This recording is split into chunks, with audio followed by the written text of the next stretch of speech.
US के बारे में बात करते हैं. सो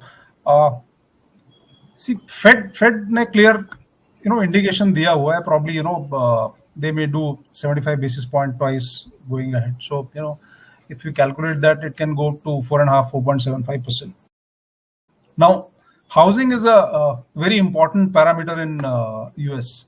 So this is a direct correlation with housing. So do you, if this happens, your Fed increasing rate twice and thrice in next 6 months or 1 year time, do you see some kind of housing slump hitting US? That's one part of the question. And if that happens, do you see US getting into recession? देखिए, बात यह है कि अगर US Fed एक बार rate बढ़ा दिया और फिर रेट घटा दिया तो दूसरी बात है.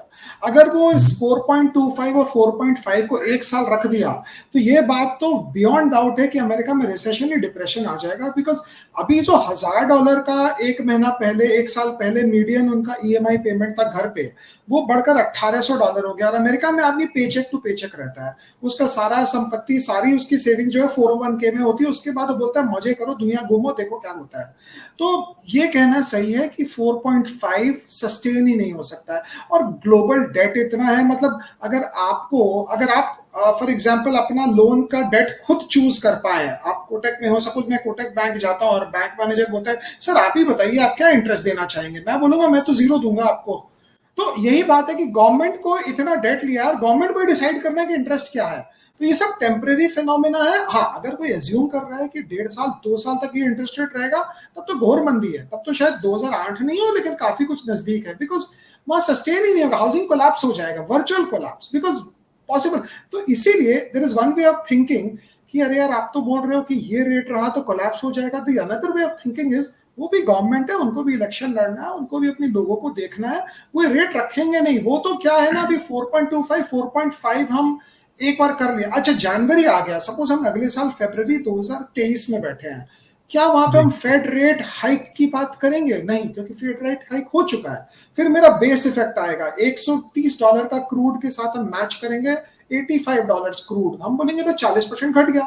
और इन्फ्लेशन 10 साल का सीएजीआर नहीं निकलता है. जैसे हम लोग इन्वेस्टर लोग का तो 10-10 साल की कुंडली निकलती है कि पिछले 15 साल में तुमने क्या किया बताओ. लेकिन इन्फ्लेशन एक साल का गेम है कि एक साल आपने क्या लिया और एक साल का इंटरेस्ट प्राइसेस क्या है. तो मुझे लगता है इन्फ्लेशन भी पीक आउट हो गया होगा या हो जाएगा. तो ये सारा चक्कर जो मैंने 3 महीना बोला, बिकॉज सितंबर खत्म हो गया, अक्टूबर, नवंबर, दिसंबर, जनवरी से हमारा तो मुझे लगता है जो जैसे बोलते हैं राजयोग शायद आ जाए शेयर बाजार वालों का. अभी थोड़ी मुश्किल चलेगी थोड़ी.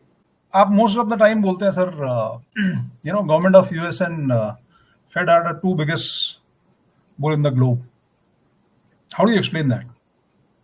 अब देखिए सर, जैसे इंडिया के किसान का सबसे बड़ा हमदर्द है भारत की सरकार, क्योंकि किसान से, खेती से उतना नहीं है, बट किसान के वोट से है. उसी को आप फास्ट फॉरवर्ड करके 7 समुंदर पार ले जाइए. अमेरिका में 48% लोग स्टॉक मार्केट में हैं.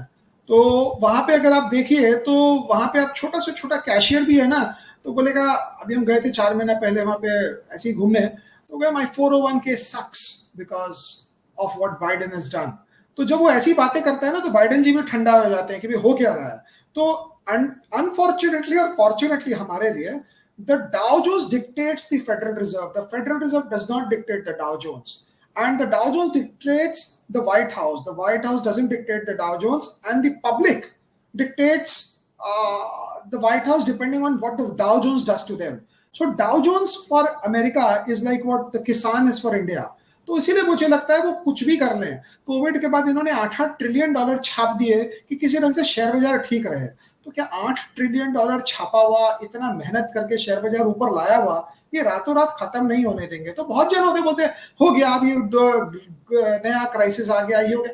अब जहां आपको लगेगा ना कि बाजार गिर रहा है, आपके फेड में तो सबसे खास बात है 17 गवर्नर है, 18 गवर्नर है, हर दूसरे दिन पे कोई कमेंट दे देता है. तो बाजार को संभालते हैं वो. अभी आप 2 दिन अगर 500-500 पॉइंट डाउ जोन्स गिर जाए, you would find a Fed governor going across newspapers and across channels and across magazines saying कि I think inflation is under control and we might just have to pivot.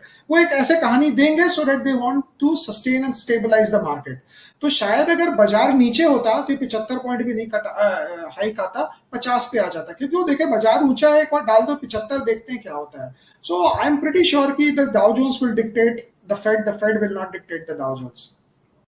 Investments in securities market are subject to market risks. Read all the related documents carefully before investing.